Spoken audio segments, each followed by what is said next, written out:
What's going on, everybody? So today we're going to continue our e-scouting series. On the last video we talked about limited resources and kind of what to think about when looking on your maps and trying to find a property to hunt. You know, if you're non-resident, you've got limited time, you need to find a property that you can get on deer a little bit faster, a little bit more predictable movement, as well as just going to a new property and kind of having a good idea what to be looking for when you put your boots on the ground, and then you can narrow down exactly what the deer are doing when you get there. So today's video we're going to talk about access, so foot traffic access, as well as the difference between boat access actually with a motor and canoe slash kayak access, and kind of what the pros and cons are between the two. And I found a good property here that kind of fits all three of them, so we're just going to dive on into it.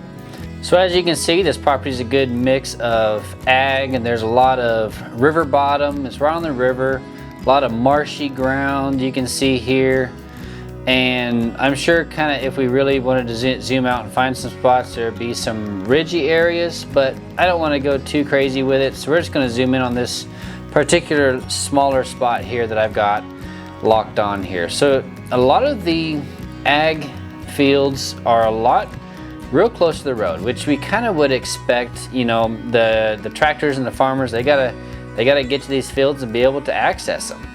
So you can see they're going to be real close to the fields, which is easy to hunt. There's some spots maybe for deer to get into, maybe bed close to the water, and places for them to hide kind of out of the way. And there's a lot of CRP, marshy looking fields that maybe they can get into in bed and hide from folks.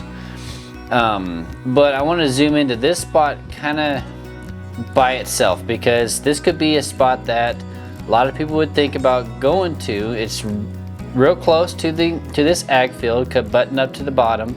There's some good edges to it. It's kind of pinched, you know, between two water sources, so it's a little bit of a funnel.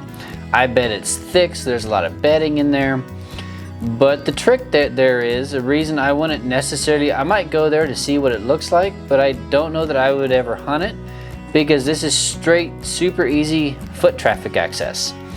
This would be a spot that you could assume multiple people are going to be going to throughout the season. I mean, if you've been there, you can just go ahead and bet someone else has already been there and looked at it.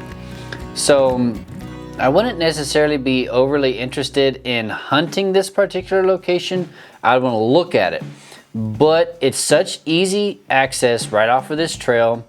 Depending on where you park, I know you got the road that you can drive onto, which I'm sure you can park right here and walk on in. So you're looking at maybe a quarter-mile access. That's nothing.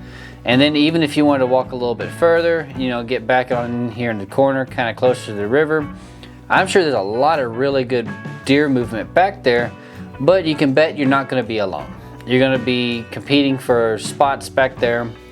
So the foot traffic here is a little bit easier to get to, but I would say though that this property looks like it may be difficult to hunt, which I would be excited about, knowing that even though there's a lot of foot traffic possibilities, there's areas you could probably get to that are a little bit more difficult to hunt, and if you're a little bit more savvy than the next guy, you may be able to have success in these areas where they're not going to have success.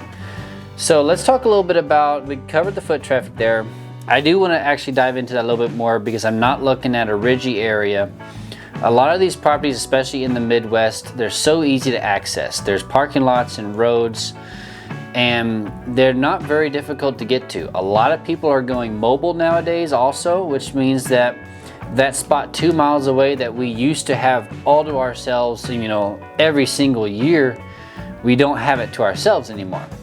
So it's requiring us to get a little bit more creative. And I did cover that topic kind of on a couple videos ago, the video that I talk about what I look for in a particular property. But I'm going to touch on it again, because it's the truth about where we're at right now. We got to be creative about where our access is. It's not always about the hardest to get to spots and the furthest walks anymore, because people are doing that doing that now. The information is out there. People are buying boats and kayaks and canoes, and they're saddle hunting, and tree stands are ultra light now. So people are getting to spots where previously they weren't. So it means that you and I need to be a little bit more savvy and be creative and keep an open mind, because these deer are going to still find areas that they're safe and people are not hunting. So that is important. Even though the foot traffic is there, we still may be able to find spots to have success and not be pushed out. But the thing is, the easier the property is to actually walk, the more likely the deer are going to be actually pushed off of property, and you're not going to see the success that you're looking for, just because the deer are going to be pushed around so much that they're just going to leave. So that is something to keep an eye on, you know, for properties that we hunt a lot here in the Midwest, and that's something I think about a lot. So let's talk a little bit about actually the difference between a power boat and a kayak slash canoe. A boat would be amazing. I would love to have a boat one day. It'd be fantastic. I could access a lot of spots, especially from a distance. But the thing is that I also see that I swear the deer know that you're there.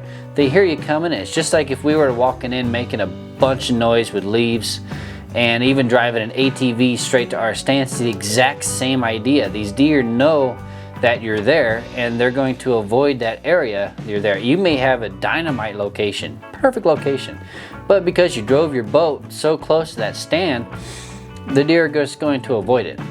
So that's where I prefer that canoe. That canoe, I can be so silent. As long as I'm not banging around on the edges and, you know, getting my gear out really noisy, if I can be ultra quiet in my canoe and not banging around, I can get into a spot virtually silent. And that's what I want to look at for this particular spot right here. So you've got the main river, right? Easy boat traffic. Main boat traffic, you can get your boat on the river and cover a lot of ground there, and you can pull right up on shore onto the right of way. You got ag fields you can access the backside of, and so on. There's a lot of access to it. But like I said, you're making a lot of noise getting to it. Unless you want to park off at a distance and actually walk to it, you might be able to see some better success from that. But, you know, considering this little slough right here would be something interesting to do. Say I was coming in to hunt the backside of this ag, I may actually want to paddle up this slough and beach my canoe right up in here, and then that'd be super easy, quick access into this funnel right here, where more than likely a lot of deer probably are bedding, and you can get right to the backside of that ag field. And you also have a good edge here. It looks like a change in vegetation right here with this strip. Be very interested maybe to see what's in that. And you never know, you may find some pin oaks and such kind of sporadically through those bottom areas. So I prefer my paddle access as much as I can. Maybe one day when I do get a boat, I've thought about the idea of actually throwing an electric motor onto it, so I can actually kill the gasoline engine when I get to X distance from my landing spot, and then I can fire up my electric motor and finish the job in, because that electric motor is going to be plenty silent that you're not going to spook out all the deer in your area. So think about that motorboat. Just because you're accessing from water doesn't mean that you aren't still messing up your hunt. Think about it the same as if you were thinking about it driving an ATV very close to your stand. You're making a bunch of noise. The deer are going to know you're there, and they might not be directly scared of the boat, but what they may do is completely avoid that particular area just because there is noise and they know you're there. So just keep that in mind when you're looking at using your gasoline engine on your boat. So that's kind of what I think about when I'm looking at access. I keep it pretty simple because, like I said, you've got to keep our mind open so much nowadays that a lot of these hidden honey holes you just have to find on the ground. So when I find a property that I'm interested in, I'm really going to look at if the access is mostly water. If it's a big river, you can bet there's going to be a lot of gasoline boat traffic on it.